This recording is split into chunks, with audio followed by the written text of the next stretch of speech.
Planet of the Jellyfish. What a fun little episode. SpongeBob saves the day, jellyfish aliens get defeated, and Bikini Bottom goes back to normal. But sadly, none of that's true. The aliens were never defeated, and even though the episode desperately wants you to think they lost, it's all just on the surface. The ending lied. Twice, actually. These creatures aren't aliens, and Bikini Bottom was never saved. The last time we saw Gary, he was still in his Jellian form. He and so many others were never shown to be rescued. But the most disturbing fact is that these creatures didn't even come from outer space. They've actually been lurking nearby all along. So today, we're solving two mysteries. What are the Jellians and Gary's fate? Let's jump right in with the first. If these things aren't aliens, then what are they? Well, to understand the Jellians better, we can start by listing out everything we know about them. First, the Jellians specialize in mimicry as a means to survive and spread. Kind of similar to a rove beetle, since they're known for using pheromones and sneaky ant-like movements to blend in with a whole colony before taking over. The Jellians work similarly, but can customize their appearance very effectively. Here's the weird part though, their copies are never exact. Take the jellyfish versions, for example, they don't sting. Why? Well, here's one possibility. Early on, SpongeBob gripes that if jellyfish don't sting, they'd be the perfect pet. And as plot convenience would have it, the Jellian King overheard that. That would imply these creatures aren't just brainlessly roaming around, they're intelligent, capable of adapting to the fish's thoughts and weaknesses. And if your plan is global fish takeover, turning jellyfish into lovable, non-stinging cuddlebots perfectly designed to blend in and lure unsuspecting fish folk, pretty genius move if you ask me. But there's another important reason why they might not sting, and it has to do with how they mimic in the first place. The Jellians can transform into just about anything, but only after capturing at least one copy of that creature before. Now, because the Jellians are quite physically vulnerable and weak, they rely on their prey to fall asleep first before copying them, unless there's a big size mismatch. This is where their main weakness comes in. They can pretty much only replicate what they can actually see, and a sleeping body doesn't exactly show them important things like eye color or if they have a gold tooth. That's why their clones are always a bit off. Too many teeth, a missing belly button. They have too many gaps to fill in. The most obvious example of this are those black void eyes. Because the captured creature is asleep while being copied, the Jellians have to just guess what the eyes should look like, and they end up defaulting to the nightmare eyes like the King Jellian. There's actually a chillingly close to home reason for why the eyes look like this, and we'll definitely cover it soon. But it's not just the eyes. The Jellians' copies' teeth are always messed up. This happens with Squidward, Patrick, Mr. Krabs, and even other random background fish. Beyond eyes and teeth, the Jellians also warp voices, personalities, and sometimes add bizarre features, like Patrick's weird tentacle things in his mouth. But wait, I hear you ask. We see Patrick grow a hat later in the episode. So, if the Jellians can keep changing their appearance after hatching, why wouldn't they just fix the weird teeth or the creepy void eyes? To that, I'd have to say, since most characters are visually unique, the Jellians don't actually know what it should be corrected to, so they just stick with the default. For Patrick, he doesn't change his teeth because he hasn't seen any other Patricks walking around. He has no frame of reference for what his teeth should look like. So yeah, the Jellians are pretty smart and really good, but not quite perfect at mimicking. But they have one characteristic that's huge to us, despite being on the molecular level. Their structure. They break down after getting hit by mayonnaise, which feels super random and on brand for SpongeBob, but kind of begs the question, why mayonnaise specifically? I mean, we see the Jellian clones are made of gooey, translucent alien matter and that it dissolves only through direct contact with mayo. And it's true that the horror genre has a habit of making some mundane thing the weakness of a creature, like garlic with vampires, but this feels arbitrary. The answer as to why is a combo of in-show logic and real-life science. The in-show reason is concise. SpongeBob's world just treats food like magic. I mean, these guys are addicted to Krabby Patties like Coke. It makes sense mayo would be a super weapon here. But it gets even more interesting when we bring in some real-world science to decode the Jellians. The fact they just dissolve from contact with mayo, that's not like anything else in the show at all. They don't bleed or crack. They just melt. That suggests they're just being held together by a fragile liquid membrane rather than solid tissue. Second, notice how the King Jellian carefully stores these pods in a cold, refrigerated environment. That's not just for dramatic lighting. It hints that heat weakens their structure, or at the very least that the cold helps preserve them. Put all that together with mayo's unique chemical makeup, being an emulsion of oil, water, and egg yolk, all stabilized with lecithin, and you've got the perfect solvent for something bubble-based. Yes, bubbles. The way they dissolve, the way they can float, their preferences for cold conditions, it all lines up. In real life, oil is non-polar, meaning it doesn't mix well with water. That's why popping bubbles with oily or greasy hands is way easier than with clean hands. Based on this, the Jellians are likely advanced, sentient bubble life forms, living emulsions held together by surface tension, like a bizarre hybrid of soap film and mysterious alien jelly. But remember our initial premise? These Jellians aren't even aliens to begin with. There's a simpler, more logically consistent explanation that suggests something entirely different, and Occam's razor alone, if not anything else, makes me more inclined to believe it. First, remember we've actually seen aliens in SpongeBob before, properly in outer space and everything. Plenty of times, as a matter of fact, and yet we've never seen the species once. Second, notice something odd. There's no actual planet shown in the episode. If they were aliens, surely we'd get a shot from outer space or something. Yet instead, all we get is this title card. But if you look closely, it's crazy sus. The planet in the background doesn't look anything like where we first see the King Jellian. In fact, it doesn't resemble anything Jellian at all. I kept staring at it, wondering why it looked so out of place. And then it hit me. This title card is a reused background from a random alien cutaway in Season 4. It wasn't designed for Planet of the Jellyfish at all, just some leftover space art, which, to me, confirms it. That planet isn't their homeworld. It's just stock art, conceptual fluff. I originally just assumed it belonged to the Jellians, but evidently that doesn't add up. But honestly, this matches with the vibe of the episode better anyway. It feels grounded in Bikini Bottom. The only thing is, if they're not from outer space, where'd they come from? Well, anyone who has seen Finding Nemo knows that these creatures strongly resemble deep-sea fish. Yep, I mean, look at them. The Jellians share way more traits with deep-sea creatures than Space Invaders. Take the eyes, for example. Those black empty voids? That's not just a spooky design choice, it's a trait found in tons of real-life deep-sea fish. Down there, where the light barely reaches, having massive, light-sensitive eyes is essential for survival. Plus, notice their prominent teeth.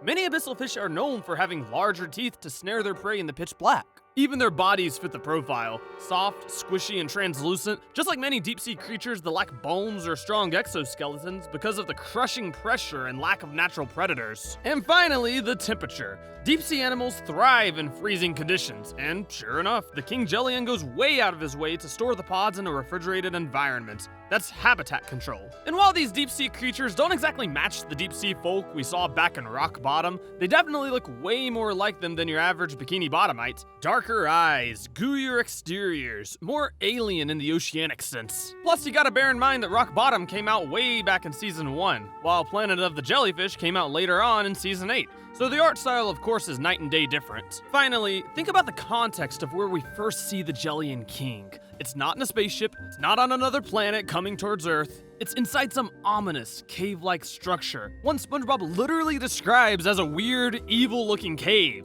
These creatures didn't come from above, they came from below. We're able to conclude two crucial things about their identity. One, that the Jellians are a bubble life form, and two, that they came from the deep sea. You may be wondering, though, how can they even exist as bubbles? And to that I must point out that there already exists a super famous sentient bubble in SpongeBob's universe.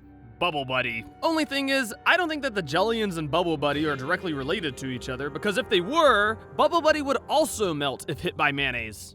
Wait a second. Bubble Buddy's lactose intolerant? Does that mean that mayo destroys him too? Oh no, wait, I just googled it. Mayo doesn't even have lactose, apparently. Scratch that. Now that we've established what type of creatures the Jellians are, let's move on to our second mystery of this video. What happened to Gary? Sure, the episode may end with SpongeBob toppling the Jellian King and saving his friends, but two key details imply our time with the Jellians isn't finished just yet. First, the obvious one is how the episode ends on a "the end" card. Sure, they played it off comedically, but that type of ending definitely leaves the door open for a sequel. Second, Gary. What happened to Gary? We clearly see a lone Jellian capture him earlier in the episode, but then Gary just vanishes for the rest of the time. From where Planet of the Jellyfish left off, Gary was still cloned and his original body is missing. Even when we see the other captured fish hanging from the Krusty Krab ceiling, Gary's nowhere to be found. But Why though? Most likely, it's because the Jellian creatures are actually pretty weak, and the one that captured Gary probably couldn't make it back to the Krusty Krab on his own. I mean, think about it. We see it takes multiple Jellians just to move a fish once they've captured them, so there's almost no way it's reasonable to assume that one little Jellian could have done it all alone, even if Gary is on the lighter side. Besides, notice how the Jellian that captures a fish has to stay around the fish until they can be transferred to a pod, meaning that in other words, there needs to be at least one more Jellian to help secure the captured creature. Plus, even ignoring that fact, common sense says a Jellian almost certainly can't open a door alone. All this to say, the episode ends with Gary still captured, still cloned, still missing. And he's not the only one.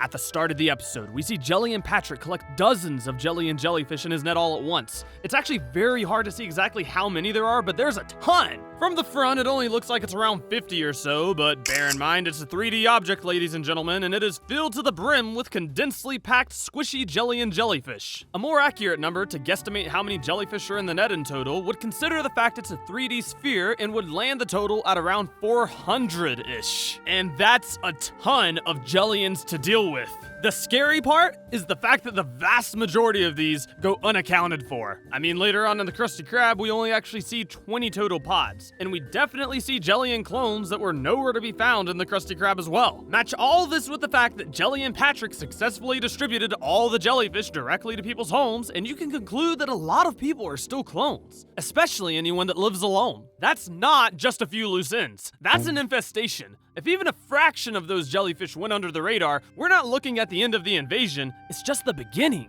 These other jelly and jellyfish were likely also unable to bring their captured fish to the rendezvous point. Since we saw 20 of them in the Krusty Krab, you gotta think, there's at least around 380 more clones at minimum roaming around or just stuck in their homes when the episode leaves off. But based on the intro, there's likely way more. Remember at the start when King Jellian first distributes these jellyfish? I mean, look at this. He shoots out hundreds or possibly thousands of jellies. We have no real way of knowing because after it showed him shoot the first 59 jellyfish, that's right, I counted. Gotta bring up them manly nerd stats. It also showed dozens more go across the screen when it cut to the next scene, not even leaving us with any reason to assume that he stopped shooting them. So sure, if Patrick caught literally every single jellyfish the king shot, we have a case closed with the conclusion that there are around 380 others that are captured, but instead we're left with a vague number that's most likely way higher than that, possibly in the thousands. So no, the episode really did not leave off having everything be hunky-dory fine. It left off with the Jellian King being defeated, sure, but didn't clarify what happened to the rest of the captured fish. At the end of the episode, Gary is still out there, and he and many of the other fish still need help.